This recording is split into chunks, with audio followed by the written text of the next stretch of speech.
Now that's Golden State Warriors basketball. A classic vintage performance from Steph Curry and the Warriors to even up the NBA Finals at a game apiece. And no surprise, this is who they are. This is what they do. And what the Warriors did last night was put together a historic performance for the ages behind a player for the ages.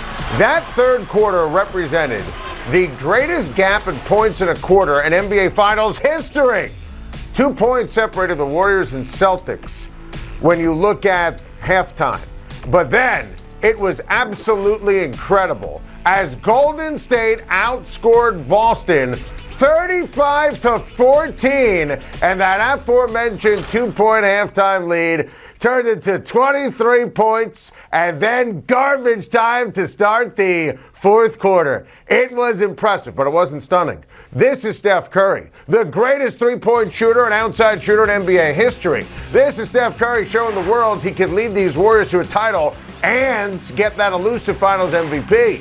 This is Steph hitting 5 threes and totally shifting the conversation after his horrible fourth quarter in game number 1. 2 games in, series tie. And make no mistake, Steph is clearly the early clubhouse leader for Finals MVP. He was practically a one-man band on offense. Jordan Poole was strong and had that half-court shot from Oakland to punctuate that historic third quarter at the buzzer. That was awesome. But there was nothing from Clay, nothing from Wiggins. Gary Payton Jr. is back, and he played excellent defense, but it was all about Steph Curry and the offense. And the energy was just awesome after flatlining in game 1 in the ill-fated fourth quarter. Nothing has changed big picture in my original take on this series after the first 2 games. Warriors in 7, Steph Curry leading them to a historic championship. The Boston Celtics were simply terrible last night. Sloppy, awful on offense, and frankly, let's be fair here, they succumbed to the Warriors' awesome defense and energy. Boston didn't match it. They didn't combat it. It was kind of wild. 19 turnovers, horrible shooting. They shot 37% from the field and a mind-numbingly awful 35% from 2. Think about that. 35% from 2-point range. And sure, Jason Tatum scored and scored a lot, and that's great and all, but look at that plus minus. Minus 36. That sticks out and tells a story. The Celtics were just waxed. Nothing from the role players. Marcus Smart was stunningly awful, made just 1 shot. Al Horford turned back into a pumpkin. And Celtics fans, you can save it on Draymond Green not getting thrown out. This was the right call and great officiating. Of course, you take the moment into the equation. First of all, we're talking about the possibility of a double tech on Green and Brown.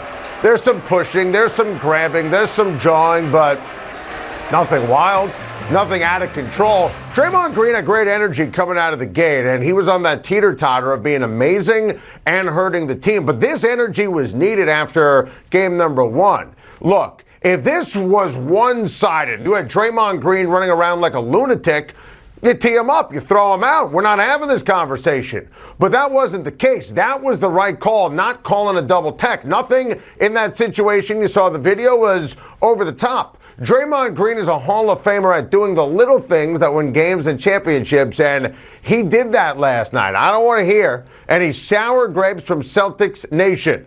Go home to Boston and hit some shots. Heartbreak for the Rangers yesterday. Up 2-0 in the Eastern Conference Finals. Up 2-0 in Game 3 against the defending 2-time Cup champs. And the Lightning put on an absolute clinic of a comeback, showing the heart of a champion. With 41 seconds left, take a look at this. Palat took a gorgeous pass from Kucherov to beat the great Igor Shesterkin. And the Lightning, not hyperbole to say, saved their season. Palat's 10th career game-winning goal, most in franchise history. And this was gigantic because at the end of the day, listen, even for the Lightning at 3-0 deficit, they weren't coming back. I mean, let's be crystal clear here. Now it's 2-1 with Game 4 tomorrow night in Tampa, and it's series on. And as majestic as the Rangers played in the first two games, in the vast majority of game number 3, I still like Tampa. I still like Tampa to win this series. They have the talent, they have the coaching, that famous swagger and championship fiber. It's back on display. And let's be honest here, the Rangers most certainly choked. But, pardon me, LL Cool J, I will call that a comeback, and a vintage Lightning one at that. Welcome back, time to shine. I've got 5 takes on a Monday, take 5 style. Starting with Darvin Ham, who's introduced today as the Lakers head coaching job, and he's the perfect man for the job. I am obsessed with his hire. I was obsessed with his introductory press conference. I was obsessed with the hire that he made today with Rasheed Wallace, who is his teammate on the 2004 champion Detroit Pistons. Love that for coaching acumen, for accountability, for toughness, for relating to players. And I love what he said about Anthony Davis because, look, the goal for the Lakers next year is to be in the mix for the championship. That's always the goal for the Lakers. Now, we can debate if it's right, wrong, or indifferent, but I agree with what he said on AD. Obviously, LeBron's LeBron. Always is the center of attention. Anthony Davis is the straw that stirs the drink for this basketball team. When Anthony Davis is right, Anthony Davis is the most important player on the team. And LeBron knows that too. That's why LeBron, years ago, had the LA Lakers make the trade for Anthony Davis, and you heard Ham reference it, it equaled the championship in the bubble. So they're certainly capable of this, and I'm fascinated to see, because we're going to spend a lot of time, it's what we do, right? Talking about Russell Westbrook and should they trade him, will they trade him? I would never include a first-round draft pick in a Russell Westbrook trade just to get rid of him. What I would do is sign someone who can make shots from the outside. What I would do is sign someone who can spell AD, maybe play defense, starting center, someone who can come off the bench, block some shots, alter shots, basically replace Dwight Howard, and just go to battle.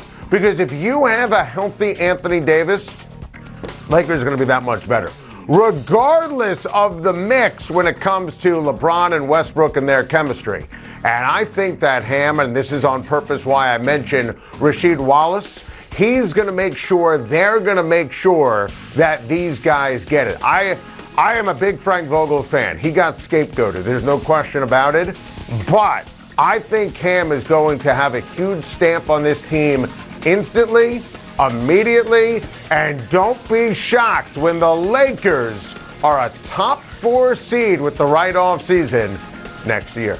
Staying in the NBA, Quinn Snyder stepped down as Utah's head coach today, bringing uncertainty to the position for basically the first time in almost a decade. And according to Adrian Wojnarowski, the Jazz star Donovan Mitchell is unsettled. And of course, obviously, Donovan Mitchell wants out. First of all, Quinn Snyder's a hell of a coach. He's unbelievable when it comes to maximizing players, X's and O's, and he turned around Jazz basketball. They were relevant before, and he saved the franchise. And, obviously the playoff follies are documented, but look, there have been chemistry issues, Rudy Gobert issues. Donovan Mitchell, of course, he wants out because Quinn Snyder was able to make sure that the team was great enough to make the playoffs. And Donovan Mitchell is a star. Now, what's on the bottom of the screen there in yellow is significant. He's got 4 years and close to $135 million left on his contract, so it's not like every team in the league can take Donovan Mitchell. But look, Donovan Mitchell wanted to be drafted by the Knicks, grew up as a huge Knicks fan, a huge Mets fan. His dad works for the Mets, loves New York sports, grew up in Westchester County, stone's throw away from Madison Square Garden. I think Donovan Mitchell wants to go to either the Knicks or the Nets. If the Nets ever do the right thing and don't bring back Kyrie, he would be a perfect wingman for Kevin Durant. I think he would be a rock star and fit in with the Heat culture in Miami. I think he would be great for the LA Lakers.